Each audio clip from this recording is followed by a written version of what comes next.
Good morning. Again, I guess.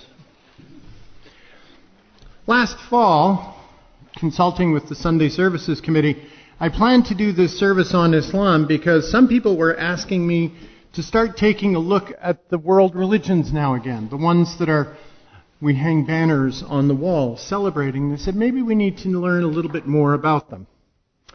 So I decided on Islam, and when I first planned it, I had no idea that it would be so relevant to current events.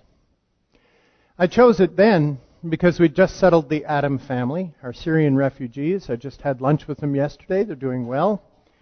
They are Muslim. They are not particularly religious or observant. And they no more understand the craziness that has possessed their nation than any of us do. Like most refugees, they were just caught up in something terrible and are trying to make life as best they can.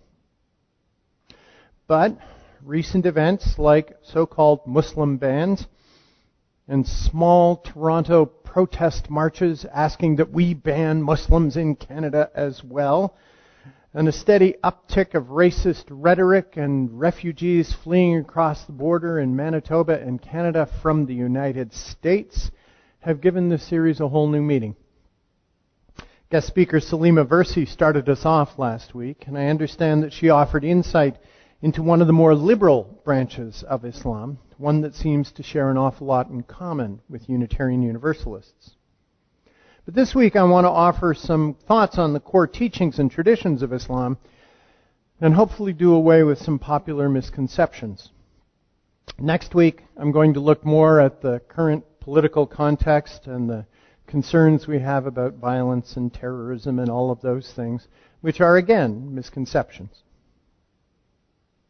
Well, a number of years ago, I was in Boston for some international conference or another, and I went along with a junior youth group on a trip to a mosque. An old classmate of mine was teaching them about neighboring faiths, was the program. Now, for most of us, I don't know about you, but for me certainly, Islam still seems mysterious and distant.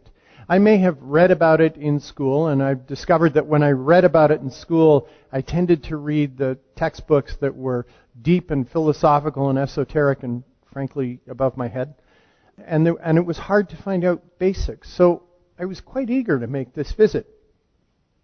We know that there are about 3.5 to 4 million Muslims on this continent. And even so there are so many people, I still tend to see it as foreign in language, in custom, and theology. The prayers are all in Arabic, right? And then there are all of those music that's all like Middle Eastern and symbols, and that's different. And then there are those crazy terrorists who die in the name of Allah, led by those even crazier mullahs. What kind of religion can that be? Well, in fact, everything I just said is pretty much false, taken out of context or blown way out of proportion. One of the most interesting facets of our visit to the mosque was the reaction of the children and the parents who accompanied us as the day went on. Now, as we arrived at this Islamic center in a suburban area of Newton, they all took a quiet, deep breath. So did I. Here we are. Okay, what are we going to find here? The people looked a little bit strange, most of them. The women wore headscarves. We weren't really sure what was going to happen inside. What did happen was that we were greeted by a pretty typical church mom, somebody not unlike Lauren Kay, our director of religious exploration. And she took us inside a big classroom that was filled with a bunch of kids and a few adults. She welcomed us and she began to explain about her religion. And from time to time she had to go into the adjoining room to shush the little kids who were getting a bit out of hand. And then one of the men of the mosque would occasionally try and take over the question and answer session in a way that some folks who love the sound of their own voice are wont to do. But our church mom would come back in the room and do a wonderful job of politely shutting him down. Towards the end, she explained the proper manners that were required in the prayer room. They were very simple and naturally respectful, and then took us over. And when all were assembled, the first thing that happened is we sat through way too many announcements.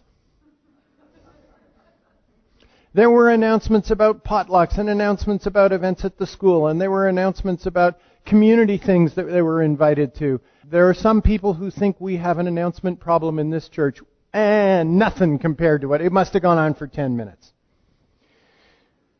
Interestingly enough, then the service started, the brief prayer service, the ritual prayers, and that only lasted about 10 minutes as well. Islam expects prayers 5 times a day, but there's little else in the way of ritual and ceremony. Oh, and at the end, there was a homily. It lasted 4 minutes. We probably could learn something from that. Throughout all of this, children were running around. Some of the women were busy in the kitchen getting food ready. It felt like any Unitarian church I've ever been to, except perhaps that there were more kids in the room. For us, some of the misconceptions began to melt away. We left feeling very comfortable and maybe even a little embarrassed by our earlier anxiety. So let's look at a couple of these misconceptions, things that I had not known before that. The first is the role of mullahs.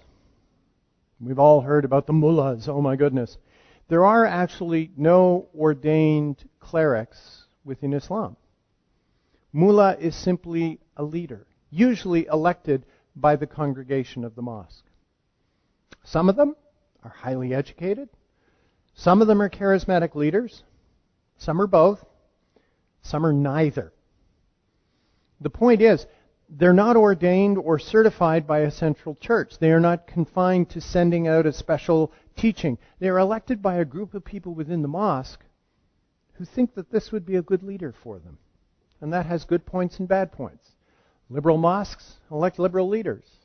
Conservative mosques elect conservative leaders, and some of them get waylaid by people who have bad ideas. Not many, however. In fact, Islam is the most radically democratic major faith in the world.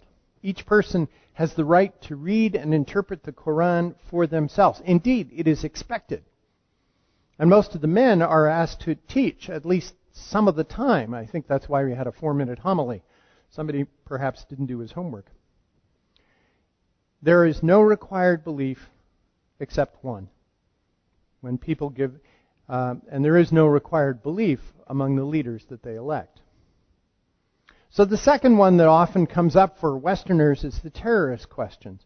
And it is as wrong to see ISIL terrorists as representative as Islam as it is to see the young man who shot 9 black people dead in a South Carolina church as representative of Christianity. Terrorists are deeply angry people and usually deeply disturbed people. They have been twisted by hate and sometimes given a particular obsessive focus by charismatic leaders who are also twisted by hate. But they are very, very few in number. These terrorists lack every compassionate and forgiving quality their religion names as its highest value. They grab the banner of religion in order to gain support and lend legitimacy to their psychopathic desire to destroy. So let's pull away a few more veils and look at what Islam professes to be. Islam began in the year 610 of the Common Era when Muhammad, a young businessman, was chosen by God, Allah, to be his 25th and final prophet. The angel the West knows as Gabriel, but he knew as Jalazriel, revealed the first 5 verses of the Quran to Muhammad when he was in the cave of Hira near Mecca. Now Muhammad was illiterate, so all he could do was memorize these 5 verses and then run and find himself a scribe. And so it would take years before the entire Quran was written down in this way. And to this day, the highest honor one can give the Quran is learning the verses by heart in honor of what Muhammad did. But nevertheless, Muhammad did not wait those years before he began preaching a religion of submission to a single God. Now, Islam was not created out of whole cloth. As Christianity was an offshoot of ancient Judaism, so was Islam. As we all know from our Hebrew Bible studies, Abram would one day be named Abraham and become the first father of the Hebrew tradition. Now, he was an old guy, and his wife Sarai, and he had never had children. So she arranged for Abram to sleep with her maid Hagar. They had a child. The result was a son named Ishmael. Now, God made a promise to Abram, and soon Sarai, in her 80-some years, conceived and gave birth to a son named Isaac. And so began the birth of the Hebrew tribes. Meanwhile, Hagar and Ishmael were turned out into the desert and exiled. Well, Islam believes that they survived, and Ishmael became the next prophet in a line leading towards Muhammad. Similarly, Jesus would become the 24th prophet, and Muhammad, as I said, the 25th. So Islam accepts and honors the wisdom and value of Christianity and Judaism. It simply believes that Muhammad, several hundred years after Jesus, received the final and updated messages from God. But all three religions worship the same divinity. It's merely vagaries of language and interpretation that label them God, Yahweh, and Allah. I've often said that religion cannot be separated from the culture in which it arises, and this is most true in Islam.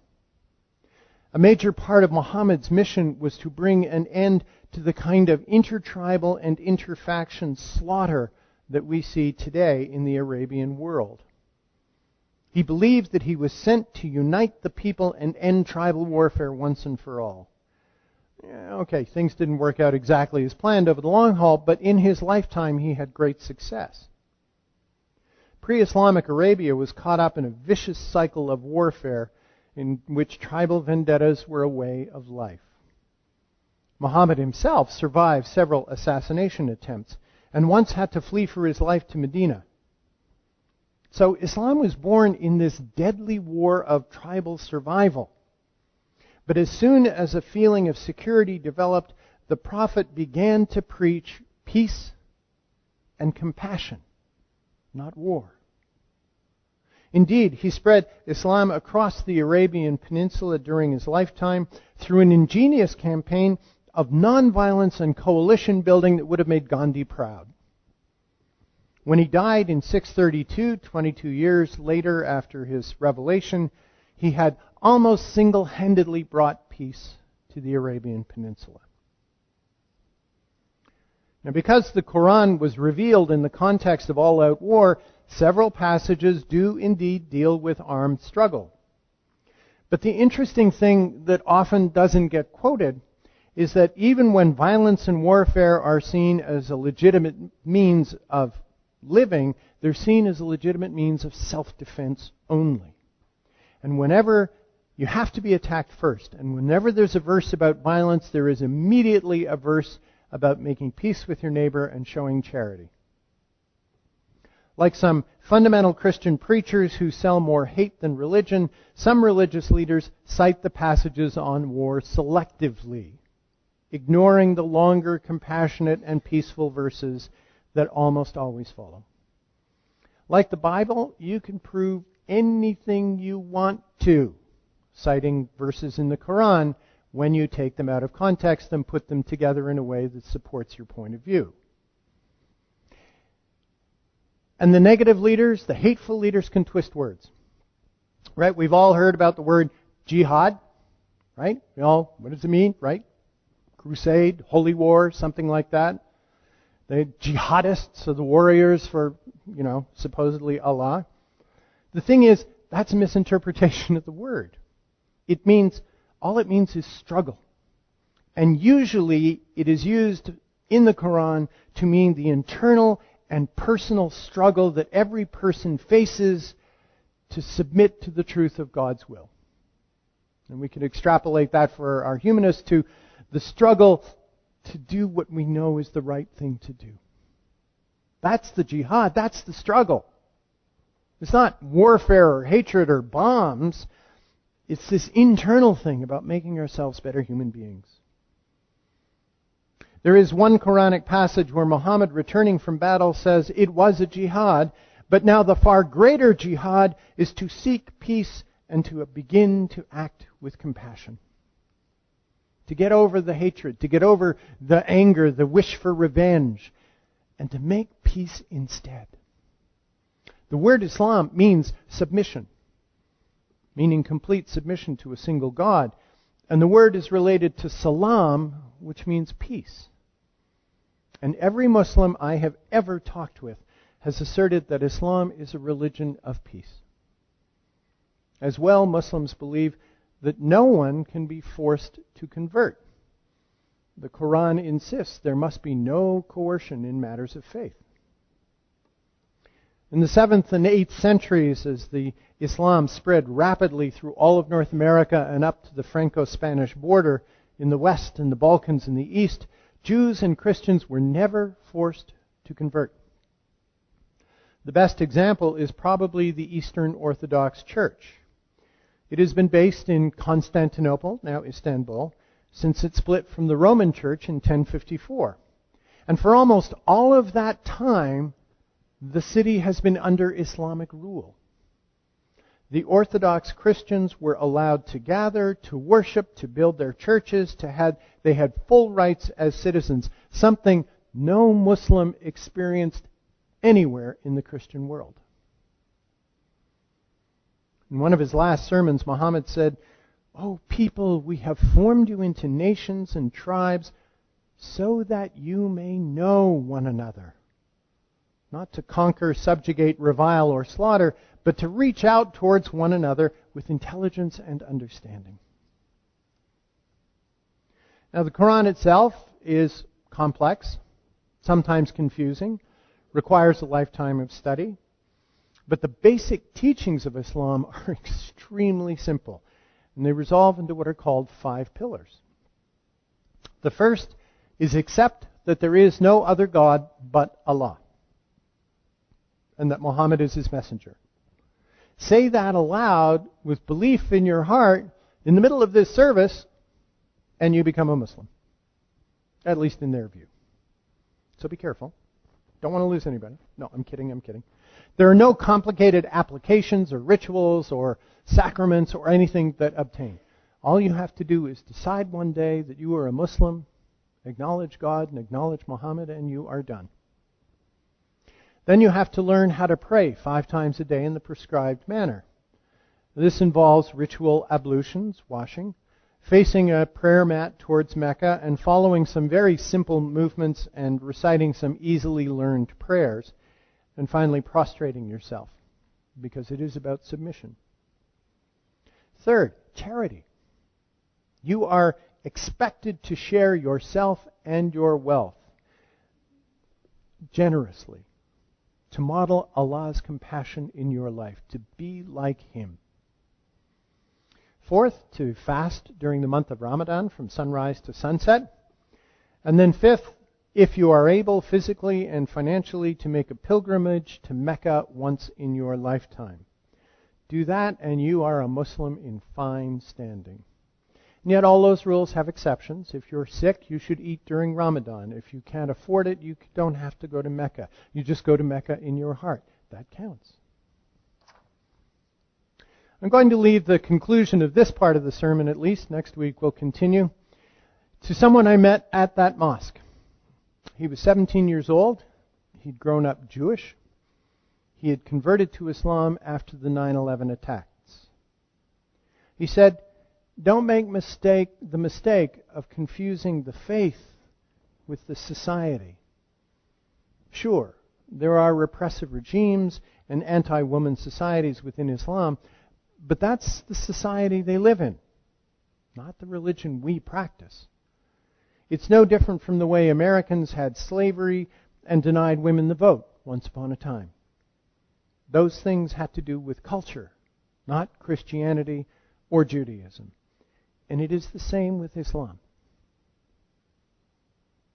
I found nothing in the classical understanding of Islam that I cannot fully respect and honor.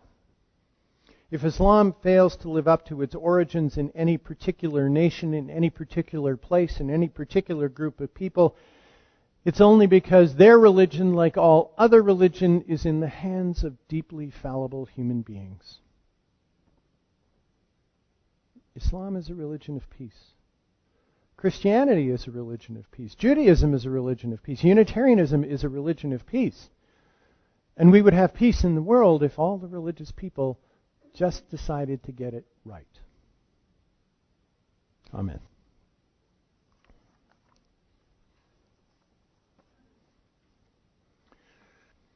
The reading is by Jan Tadeo, a Unitarian minister, and it's called Ibrahim's Prayer. Of course, Ibrahim being the Islamic name for Abraham.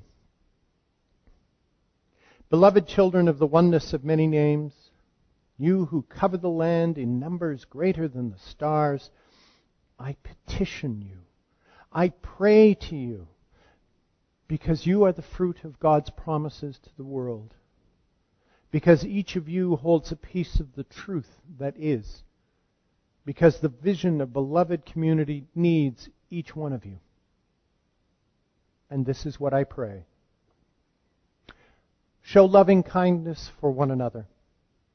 Use wisely the unique gifts of your humanity, your free will, imagination, creativity, compassion, your knowledge, power of understanding and awareness, that all is an image of the highest God. See the beauty in your cousin's eye, the wisdom in your sibling's smile. Listen for the truth that is unspoken in each heart. Hold one another with tenderness and allow love to transcend fear. Fear that too often darkens your thoughts and poisons your hearts.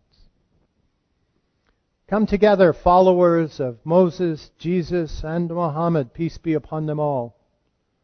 Embrace the children and followers of all the prophets who call us toward peace, all the seekers and the people of goodwill who adore all that emerges from the mysteries of life. Treasure one another. Call forth the wholeness of your fellow creatures. Protect and renew the sustenance for life, the earth, the air, the water. Hold the fire with gentleness. Use it wisely for growth and goodness. Come together from the deserts, the mountains, the wetlands, and the shores. Lift the veil of indifference, learn to understand one another's plight, and share in the beauty, wonder, and joy, the awe of life. Love mercy and kindness, and walk humbly with one another and with all creation. Love your neighbors as you love yourself. Give to others the full measure of your goodness, so they will give to you the same. As you honor the covenant of your traditions, may you also covenant with all people of goodwill, a covenant of love, compassion, humility, generosity, gratitude, and celebration. May it always be so.